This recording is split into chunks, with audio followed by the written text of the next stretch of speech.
saya akan upload kendala-kendala apa saja yang kita alami saat kapal DP2 ini beroperasi. Tonton sampai habis ya. Selamat menonton.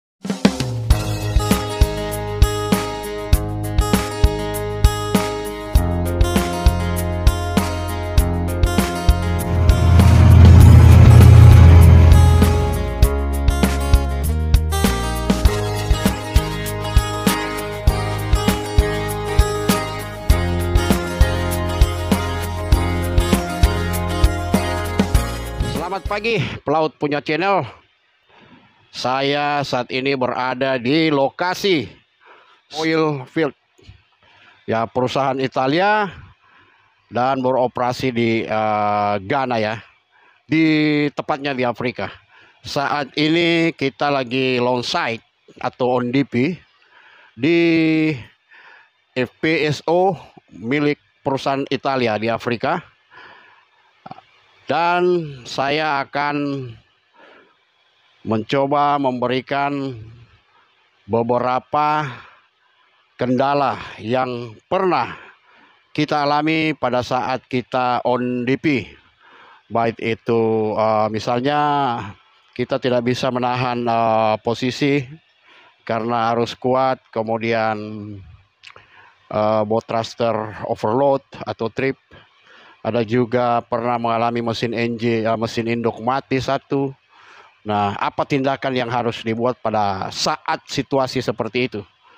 Saya akan perlihatkan bagaimana situasi di kapal saya pada saat kapal on DP.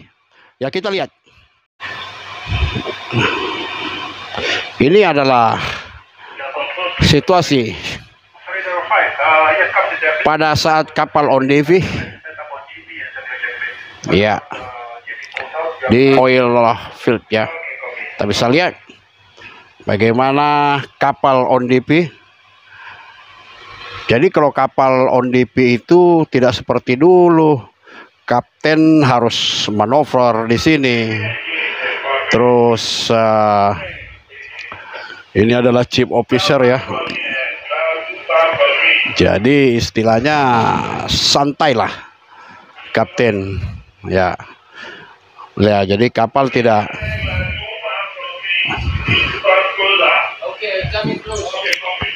Ya, kita bisa lihat situasi di kapal pada saat kapal on DP. Ini tidak ada lagi kapten yang manuver atau ya, laut begitu tenang.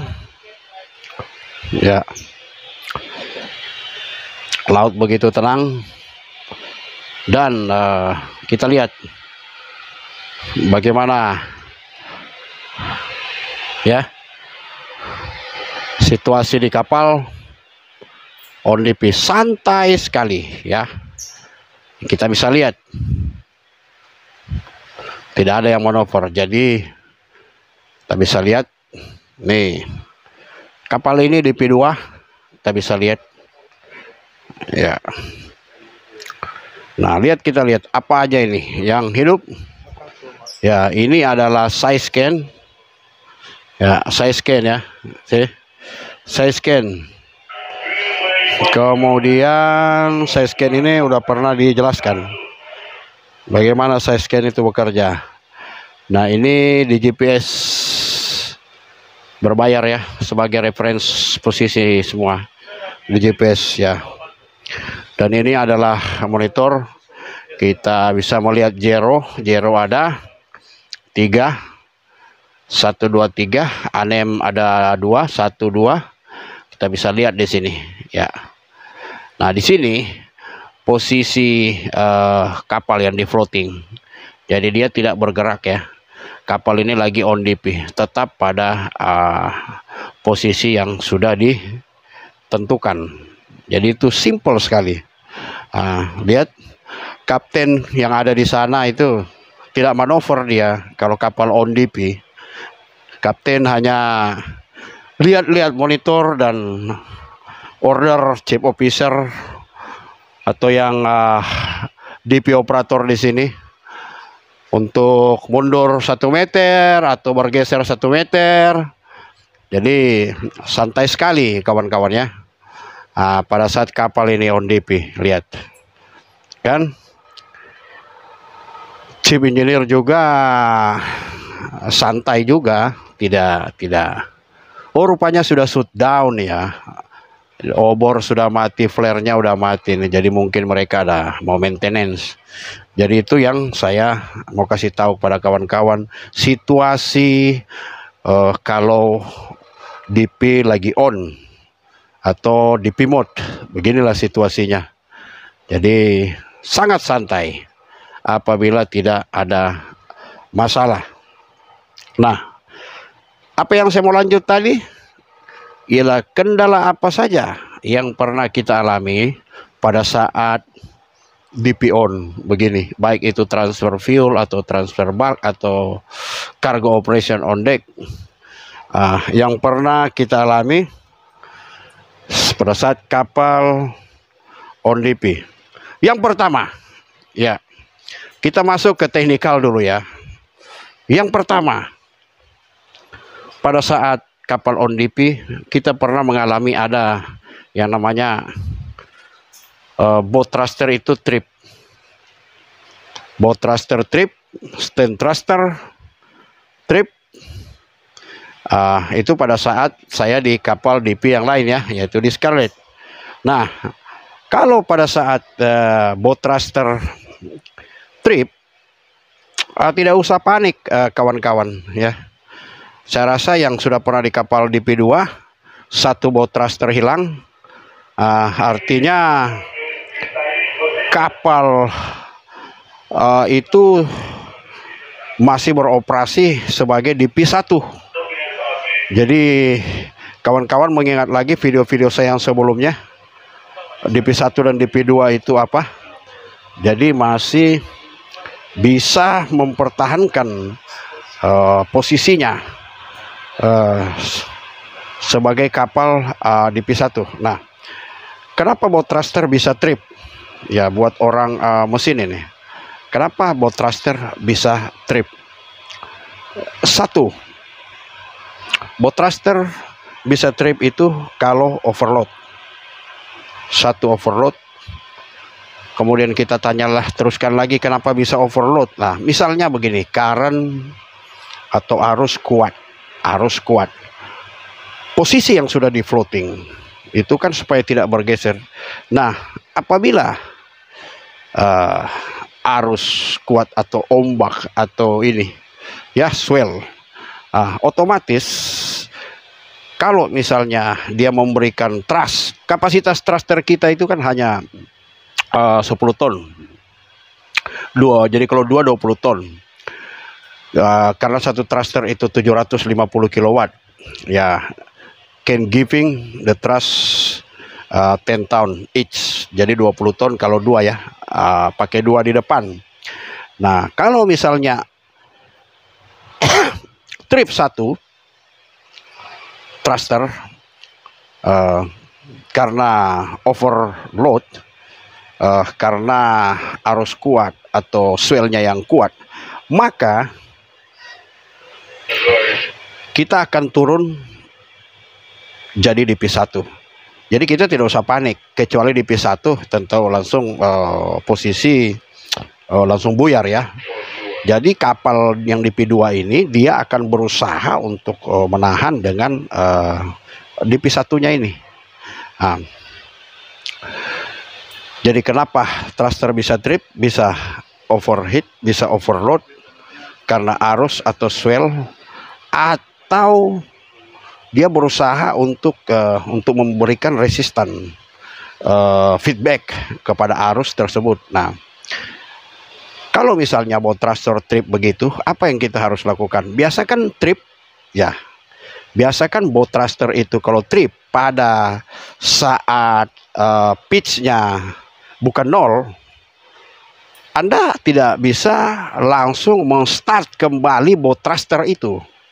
Ya, tidak bisa langsung men-start kembali boat thruster. Tidak bisa langsung men-start. Nah, itu kita akan kalau misalnya engineer Anda sudah mengerti hal-hal yang begini, cukup menelpon mereka untuk reset kembali. Artinya misalnya baut thruster atau stand thruster yang trip, tinggal pergi ke lokasi baut thruster atau stand thruster itu, bikin ke manual, dibikin ke manual dan di start secara manual. Dia punya servo pump itu secara otomatis dia akan kembali ke zero dan bisa di start restart kembali dan kontrolnya dikirim ke bridge kembali. Itu. Nah, tapi kalau misalnya kenapa tidak bisa kembali lagi ke posisi zero ya. Jadi misalnya ini pitch baut thruster ya. Kalau misalnya dia mati dalam keadaan begini, maka kita harus mereset kembali baut thruster ini, baut thruster 3 ya. Jadi harus dibawa kembali ke zero. Otomatis dia ada interlock di situ dan kapten tidak akan bisa menggunakan baut thruster ini. Tidak bisa menggunakan baut thruster ini. Nah, ini kan dia bergerak secara otomatis. Kalau misalnya begini, ya, kita bisa lihat ya. Artinya dia akan melawan, memberikan arus sebesar yang ditekan agar supaya posisinya tetap ya, gitu ya, tidak bergeser kapal ini. Kalau arusnya kuat, taruh 1 knot, dia akan memberikan juga sekeras 1 knot. Kalau tidak kuat maka dia akan trip. Makanya kalau hal ini terjadi, kapten akan mengatakan bahwa oke, kita tidak bisa hold ini posisi. Dan biasanya di FPSO itu tidak memaksa atau di rig dan akan memberikan order kita standby untuk jarak 500 meter sound gitu ya, untuk mereset kembali kita punya DP. Tetapi kalau hanya trip seperti biasa, yang ini ya, kalau misalnya dia trip dalam posisi begini, itu kita akan reset secepatnya untuk kembali ke nol, karena otomatis kita tidak bisa langsung men-start. Maka kita akan ke manual dulu, kemudian start servo, dia akan otomatis kembali ke nol, kemudian start lagi kembali, kemudian diberikan kontrolnya ke bridge kembali ya. Jadi dia akan terbaca di monitor sini bahwa stand thruster lagi sudah bisa dipakai. Pertanyaan, kalau misalnya ini tidak bisa kembali atau start, jadi saya berbicara mengenai mesin dulu ini ya, kendala-kendala yang kita hadapi. Bagaimana kalau misalnya tidak bisa, sudah dikasih servo tidak mau, dia akan balik terus, sudah dikasih zero tidak mau, dia balik lagi. Nah, kalau demikian kita akan mengecek ada cut ya, ada cut di panel. Jadi ada panel di sana, itu panelnya baut thruster. Ini saya sudah pernah jelaskan juga di video saya sebelumnya. Jadi buka aja panel baut thruster di situ. Di panel itu di reset kembali atau di reboot ya, di reboot kembali di panel situ. Nah, dia akan kembali normal ya. Kalau ada yang pernah mengalami hal-hal seperti ini dan mau ditanyakan, oh di kapal saya sudah begitu, tidak pernah di reset tidak mau, di ini tidak mau, itu seperti yang saya katakan, Anda langsung aja ke panel. Kalau stand thruster, buka aja panelnya dan dia akan kembali seperti semula. Itu terjadi kenapa? Karena pada saat mati di bridge ini, di bridge sama di anjungan, dia punya baca load ini berbeda. Di bridge masih 100 dan di engine room sudah zero, dan itu juga tidak bisa. Makanya kita harus reset di panel sekalian, satu set ya. Jadi ini servo. Jadi kita tidak bisa meresetnya di sini. Kalau Anda mau lihat azimuth thruster itu apa sih? Jadi azimuth thruster itu orang yang sudah biasa di harbor tack tahulah azimuth thruster ini. Jadi dia ada azimuth thruster itu. Jadi dia thruster yang menggunakan mesin. Kebetulan di sini dia menggunakan mesin Caterpillar 3508. Artinya 8 silinder. Ada kan 3516 artinya 16 silinder. Jadi azimuth ini dia bisa dikontrol di sini nih. Ini azimuth thrusternya nih. Nah, ya. Dan ini dikontrol juga kalau di pitch sudah otomat dia dalam posisi ini otomat dia akan mutar di sini ya. Sudah otomat. Dia menyesuaikan juga. Jadi dia membantu istilahnya thruster ini ya. Jadi kita bisa lihat di sini. Dan jangan lupa untuk maintenance daripada DP2 ini azimuth thruster, jadi selalu di grease ya. Dia punya baik itu dia punya gear kopling pada saat dia turun juga ya, bisa subnya juga di grease ya. Itu yang saya mau jelaskan. Terus masalah-masalah apa lagi yang kita mau bahas selain daripada thruster, bow thruster atau stand thruster, main thruster, main engine ya. Jadi pada saat kita transfer minyak pada minggu lalu ya, tiba-tiba mesin satu shutdown atau mati ya. Waktu itu ya kapten Filipina panik, dan saya katakan dalam hal ini kita tidak bisa panik. Don't panic, don't be panic ya. Kenapa? Karena walaupun satu mesin kapal DP2 itu karena cuaca saat itu bagus, kita bisa mempertahankan posisi kita. Jadi saya minta waktu tidak cukup dari kurang dari 5 menit untuk mau reset kembali daripada main engine, dan kita akan start kembali. Nah, bagaimana kalau pada saat mesin induk itu kan dalam posisi pitchnya terbuka gitu ya, artinya. Nah, kontrol masih di bridge. Tentunya kontrol ini akan dikirim ke engine room, tetapi biasanya dia juga secara otomatis. Ada yang clutch out secara otomatis, dia bisa otomatis clutch out ya. Di sini dia bisa juga tidak sempat clutch out. Nah, kalau demikian kita akan menjalankan servo pump secara manual di kamar mesin. Kalau di kapal saya ini, dia kita lihat aja servonya kayak di Scarlett ya. Kita lihat servonya, kita akan menstart dan kita bisa melepas pada saat clutch in itu. Kalau dia interlock, maka karena main engine itu dipasang interlock di pas di roda gila itu juga ya, itu tidak bisa di ini, maka itu harus di reset dulu. Resetnya seperti itu juga, di start servo. Kemudian kita bisa juga clutch manual di situ, ada solenoid di situ.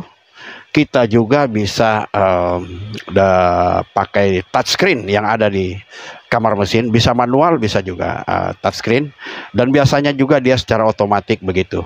Nah, kalau mesin induk itu tiba-tiba mati seperti itu, jangan langsung di start kawannya, itu tidak bisa. Jadi diperhatikan dulu apakah pitch propeller ini sudah posisi zero atau posisi ini. Karena kalau bukan posisi zero, secara otomatis itu tidak bisa di start ya.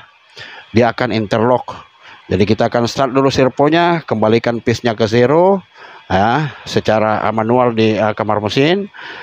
Tentunya kita kirim kontrol juga dulu ke ini dari bridge ke engine room, dari bridge ke engine room, baru kita akan reset.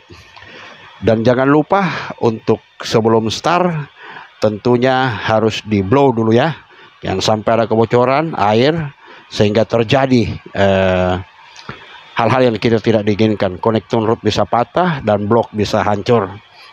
Itu kendala yang kedua, mesin induk mati. Terus apalagi kawan-kawan? Pernah tidak kawan-kawan pada saat kapal lagi on DP, tiba-tiba kayaknya posisinya bergeser ini. Kayaknya headingnya lari nih. Ya, heading lari, posisinya lari. Akhirnya kita ambil secara manual. Rupanya kalau hal demikian, kita bisa lihat referensi yang ada di sana, karena bacaan daripada Jero pada saat itu, Jero nomor 1, nomor 2, nomor 3 itu ada kendala. Ya, jadi kita tidak bisa bagaimana menjas Jero ini, kita akan panggil teknisi waktu itu di darat untuk memperbaiki kita punya Jero, karena bacaannya kurang bagus. Jadi selalu error Jero nomor 3 ya waktu itu. Jadi DP2 ini ya ada 5 thruster, dua main thruster, main engine, yaitu kemudian ada 3 thruster, 1 azimuth, 1 thruster, dan 1 stand thruster ya. Jadi sudah 3. Bagaimana dengan masalah kadang juga reflektor? Jadi kalau kita misalnya operasi DP untuk menjaga posisi, biasanya ada reflektor yang ditaruh di kapal itu supaya bisa terbaca untuk poin, untuk bisa poin kapal itu dari kapal kita ke kapal tanker itu bisa terbaca jarak atau distance antara kapal kita dengan kapal yang kita akan cargo operation di situ, atau dengan rig. Ya, itu biasanya kalau Anda pernah lihat disuruh geser, geser lagi dikit, taruh di situ, gantung di situ. Jadi reflektornya lagi itu yang ada masalah. Terus apalagi kalau misalnya di mesin, itulah kendala-kendala yang kita pernah hadapi.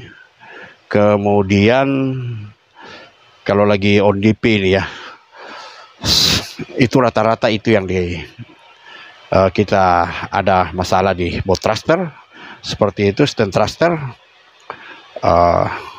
Bagaimana dengan kalau misalnya kapal headingnya lari, atau apa namanya, haluannya itu heading lari, dia bergeser. Itu juga harus diperhatikan seperti yang saya katakan tadi. Ada problem di Jero sebagai reference position. Jero di GPS. Ini di GPS. Kalau di GPS ini kawan, dia dibayar per bulan ya. Bisa juga dia per 6 bulan, tergantung kapal itu di charter lama, charter DP atau operasi DP apa enggak. Sayang kan kalau misalnya kita udah bayar 6 bulan tetapi dipakainya hanya sebulan ya. Itu kendala-kendala yang kita alami selama on DP ya. Ya kawan-kawan, itulah kendala-kendala yang pernah kita alami selama on DP. Apabila kawan-kawan ya, kita karena channel ini adalah channel untuk bertukar pikiran, menambah pengetahuan, saling berbagi, maka apabila ada kawan-kawan yang pernah mendapatkan kendala-kendala atau problem pada saat kapal on DP, tulis di kolom komen. Nanti kita akan diskusi di situ. Boleh bertanya, boleh kita diskusi juga ya, boleh kita diskusi.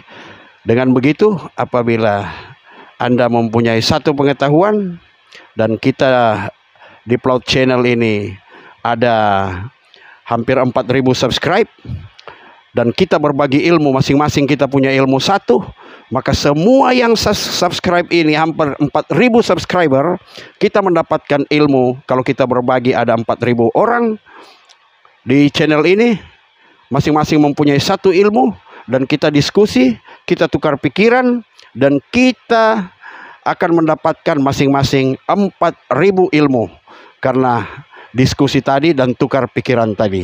Ya, saya Plaut punya channel. Terima kasih yang sudah subscribe. Yang belum, silakan subscribe. Semoga video-video yang ada di Plaut Channel bisa bermanfaat buat kawan-kawan pelaut yang sudah berpengalaman, yang belum berpengalaman, yang masih kadet, yang masih menempuh pendidikan. Kami yang tua-tua ini hanya bisa mewariskan ilmu melalui YouTube channel ini. Kita bisa melihat, kalau kita sudah tiada ataupun sudah tua, kita masih bisa melihat karya kita buat adik-adik yang di sekolah pelayaran, yang buat pelaut, yang belum pernah di kapal DP. Maka saya sangat bersyukur bahwa saya bisa bermanfaat buat pelaut-pelaut Indonesia, terlebih buat negara, terlebih lagi buat alumni, adik-adik yang di Makassar sana, agar supaya tetap belajar dan belajar. Ilmu itu tidak ada batasnya. Tuntutlah ilmu terus, bertukar pikiran, karena perkembangan teknologi ini semakin canggih. Siapa yang mau bayangkan kalau saat ini, kalau kita di kapal ini, kapten tidak perlu lagi manuver, tidak perlu dia duduk berlama-lama di sini, semua serba otomatis. Posisi, dynamic position ini bisa dipertahankan posisinya, artinya kapten tidak perlu repot-repot manuver. Bahkan dulu kencing pun susah kalau saat operasi karena kapten manuver. Jadi inilah kegunaan teknologi.